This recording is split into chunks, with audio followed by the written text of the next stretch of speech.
because you can't go to the gym and, you know, do things that you do with your normal life. And so you kidnap the government. Yeah.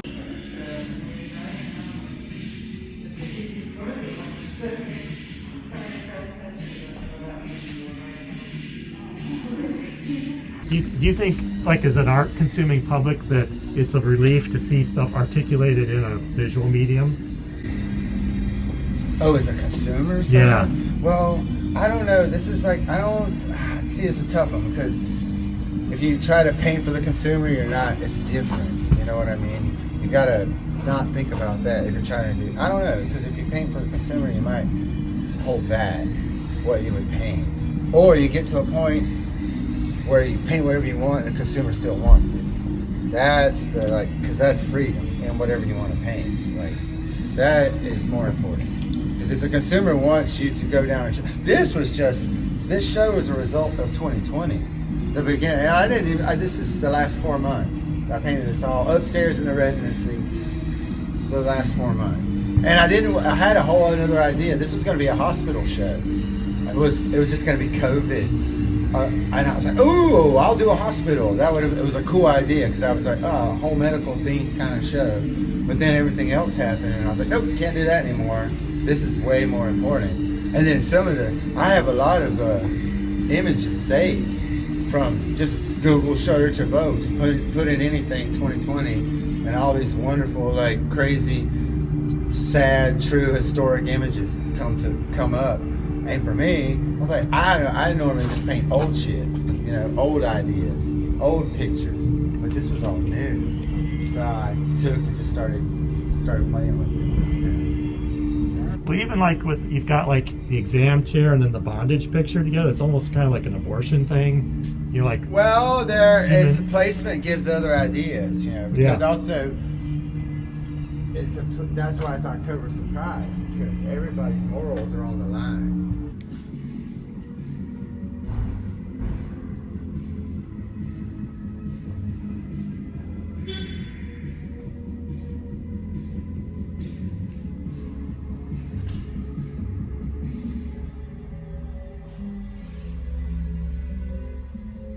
And when everybody's morals are on the line, what is your morality?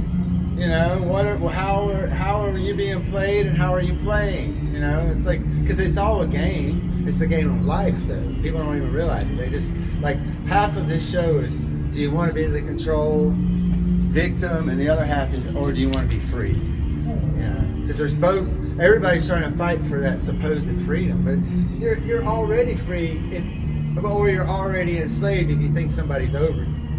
That's the whole, you know, you should never let anyone, politics just is, to me, is the greatest essence of control. You know, doesn't matter if you're Republican, Democrat, Independent, Green, fucking pick a color, you know, even a skin color. It's all control. You know, control your ideas, control your ideals, control your ideology, control your money, control your life. It's that whole vicious circle to where you're not even really thinking for yourself. Well, I think it's because, like, 2020 has really become an apex. I mean, normally you could say you have these values or beliefs, but it's really kind of forced. Well, 2020 was a twofold. The first 20 and then the second 20. The first 20, if like you looked at it in a numerology, in a sense, even today being 10-10-2020, which is the whole reason why I wanted this date. Everything about it is all numerology to me. Even in this show, there's numerology within there, but it's super secret. You have to look at it in shapes and stuff. There's 2 languages within this show, and it's those movements that happen. But you have to look at it in a mathematical kind of mind, not a painter's mind.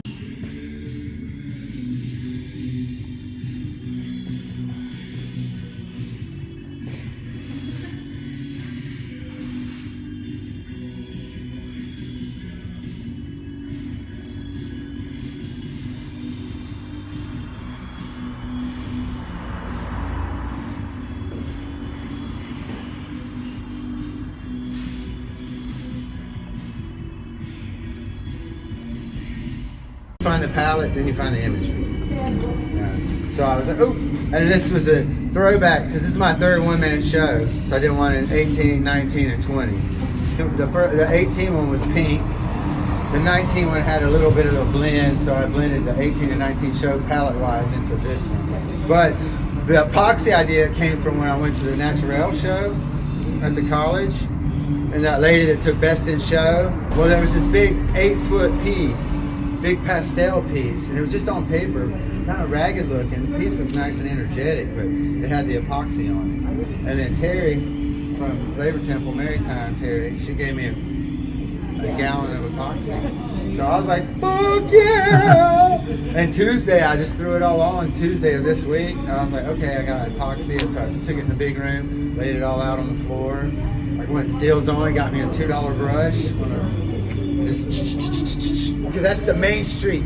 That's my Phoenix Rising, but it's Main Street USA. The way it's all like this, because it's all the crumble, but then the Main Street's trying to come up out as a Phoenix Rising as a, you know, like that way. But then also, it's like that one, I was able, because it was so big, because it was originally going to be my Hunter S. Thompson behind the typewriter, because he's the one writing the story of 2020. He's like, come back from the grave, I'm going to write 2020 for y'all. So that was like the whole, like 2 months ago, where I was looking for a pivot point. Like I got up to, because I was like, oh, there's 24 paintings in here, so I was like, I got to be able to tell a big enough story. Not tell too much of one and not enough of the other, because it's all, that is the toughest part. Because you could go super hard one way or super hard another way, and I really don't want it to go. Like, I was just trying to selectively look at just the year itself, to where it wasn't, because so much happened, but you're like, okay, how do I objectively look at a year as a whole? Well, But objectively. I think of him like shooting himself and all these other artists who committed suicide up in recent years, you know. Several artists died in 2019 of like overdoses. And oh yeah, musicians. well you're fighting it now, because you're fighting depression, you're fighting anxiety, you're fighting being poor as fuck.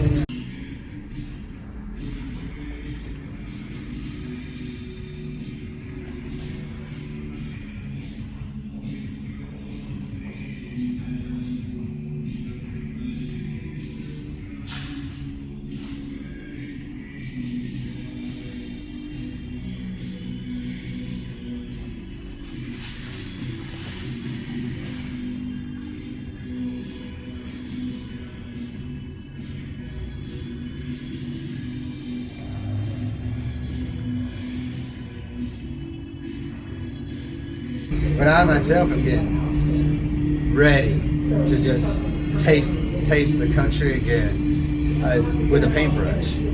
But as a studio artist, working on a show, you work on your show, you do your show, but then when you want to paint walls, you got to be out there in the place to paint walls. Yeah, travelers see a lot when they travel. it's crazy shit out there. I know. I love the road. The road is my second home. And I'm itching to travel. I have like open doors, because artwork will always open doors if you make good art. Oh, this is my home base now. I love it here. I just say, this is like great. This is artist haven.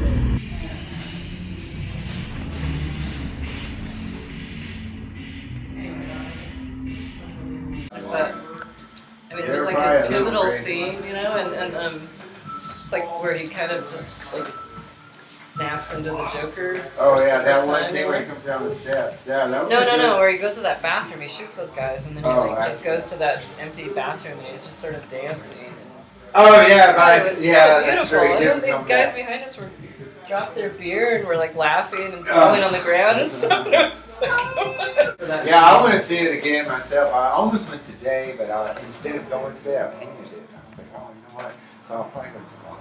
And the music, I think, really. The soundtrack made it. Was and I was telling Oscar, because Oscar's doing like a lot of graffiti now. I was like, you should go see the movie just for the graffiti, because I feel like graffiti was a character in that film. Yeah. Like you look at how dirty it was. The whole movie, like it was just. Everything was tagged. The elevators were tagged. The hospital was tagged. Arkham was tagged. Oh no! Every time I watch a movie, I look for art in the film, and then I see how if they can keep it running through the whole thing.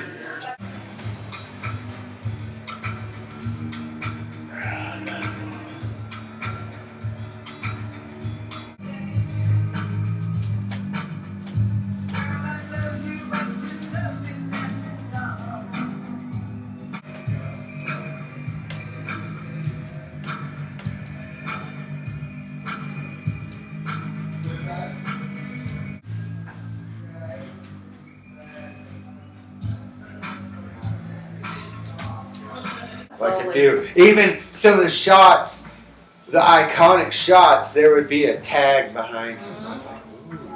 Or, I mean, there are a few big scenes in it. You have to like watch it and see, even like some of the subway shots when they're going in the tunnels, tags. It all has to be like, you know, like. But I wanted to, because you know the movie that this whole thing is kind of based on, it's an ode to 2 films. It's Scorsese, the homage to Scorsese, and no, the King of Comedy. Oh, well that, yeah. Did you see the King of Comedy? Yeah. Well, because De Niro is the stand-up comedian in the King of Comedy. But there's this, it's the dressing room scene, because he's in the dressing room of the talk show, and it's that, it almost looks Warholian of that De Niro face, like it almost looks like an Elvis, and then he's there. And I was gonna paint that, but I could not get the damn picture cropped right. Every time I just kept trying to rotate it, and it was shrinking the picture, and then I couldn't do it. So, like, this is an old black and white photo of Candy Darling. This is a black and white Japanese fashion model. But I was like, oh, I'm gonna change these.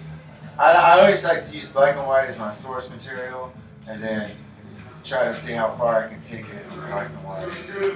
And even the materials and how I use them. Like I think I use everything wrong, so it turns out different. Oh, you should put those 2 things together. Oh, I know, I like the way it looks. I just have to take a break and then see. Then the demand to be better. Well, yeah, no, you want it to sit there for a while too. Yeah. Everybody's. Well, the ones now that she wanted me to do a mermaid.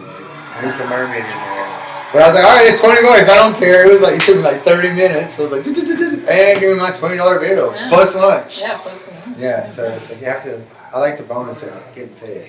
Yeah, that's pretty sweet. An artist will always take a free meal. Use her stuff because it makes her feel good, I guess. But I have to be able to make something. So we have to do the same. Otherwise I get bored. I haven't done one in like sometimes at Mary time.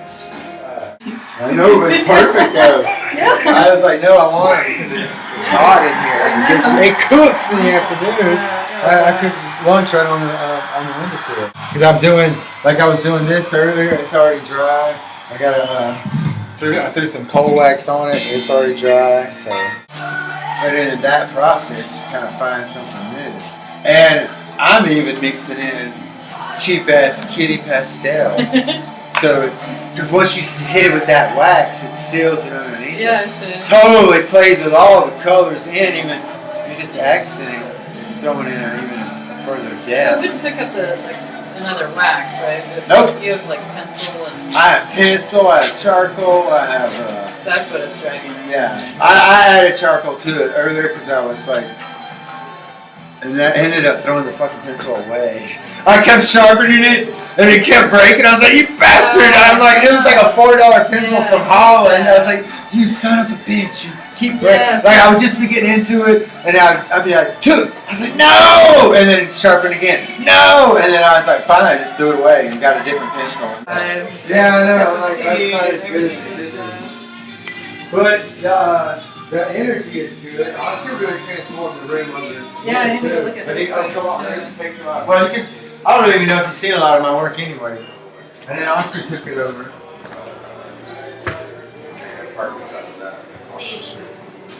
This is his wife Tiffany, but I'll bring it in. So. Hey. This is Katie. She had Sally. no, Sally, not Katie. I'm sorry. I'm pretty high. Sally from yoga. Sally. From yoga? Sally from yoga. She was a resident last I'm time. not a yoga. Yeah, she's not yoga. Sorry, I'm too big. So it took Very different. That's the all one day we- yesterday to get this cleaned out Yeah, and all that's the one together. we painted last week. It's very different from the original that I saw. Yeah. I think that has been inspiring me. I love that Urbex look. And you don't get to see that vantage point from the street level of that derelict wall and the kind of run down. Oh, there's just like a romance to some of that old structural decay.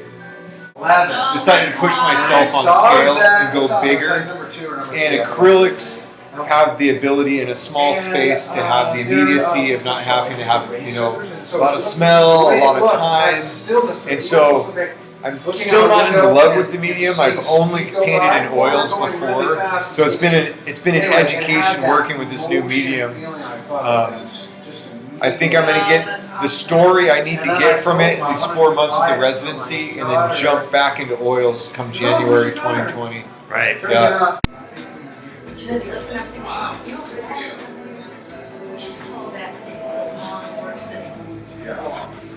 Or you want to hear my newest one? White Elephant Rad. Okay. I'm going to ask you for 2. I'm going to ask you for a print rad. Well, it's not sure. I live in Jackson. Oh, did you? But I've been out here 2 years. They went, guess what happened to you today? And you know, my fear is that. Well, my dad warned me, don't turn a hobby into a business. Exactly. Screw it. This tarp's getting tagged. Yeah. Hey, welcome. Hey, How we doing, Captain? What's the word? well, good stuff. Hey, right on. Yeah. It's all for sale. Here we go.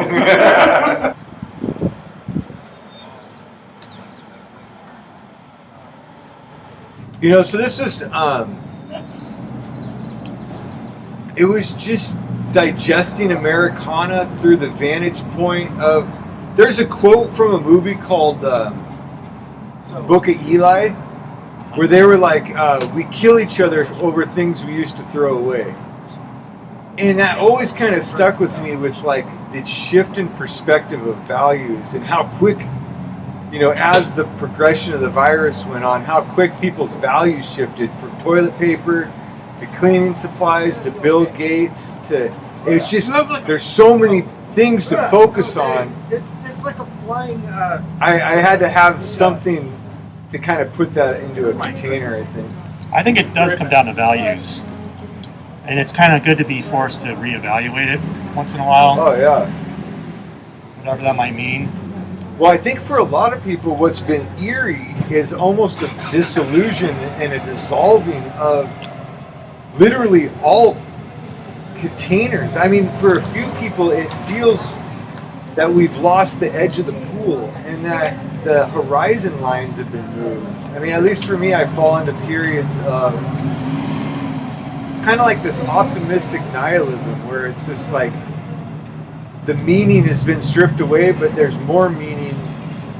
Well, I know there used to be, in politics, there used to be a lot, and I'm thinking more like, I don't know what type of politics, but kind of like the whole old school left versus right type of thing. Yeah.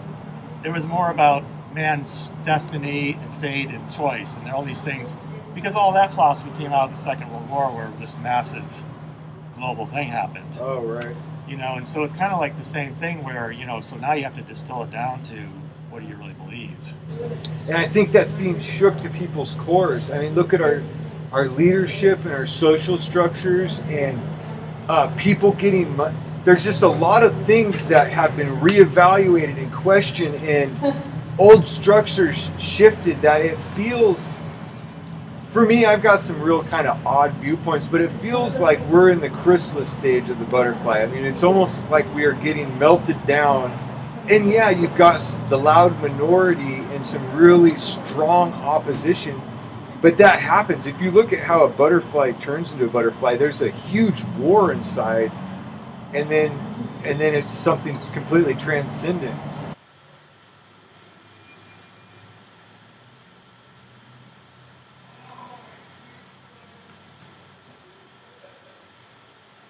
Graffiti has been something that into the world apocalyptic, kind of the beauty of decay aspect of graffiti,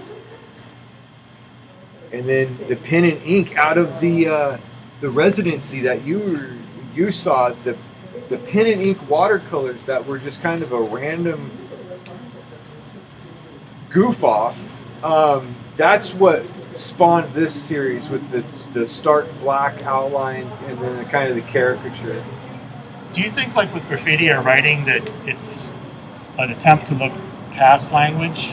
Oh yeah, it's an original abstract expressionism, because I mean all written word is an expression, and you're abstracting language. It's well, I mean, you go back to Cornbread with, you know, that was more of his self-expression, and then it just morphing into an art form of itself. The fact that it's felonized is a subset, and it has spurred its own reaction for legality, but the art form's always been an abstracting of that expression, I think. I mean, it used to have a transgressive quality, but it almost seems more, I don't know. It's kind of like the best speculative fiction is always, it's not like way out in the future, it's like in the present.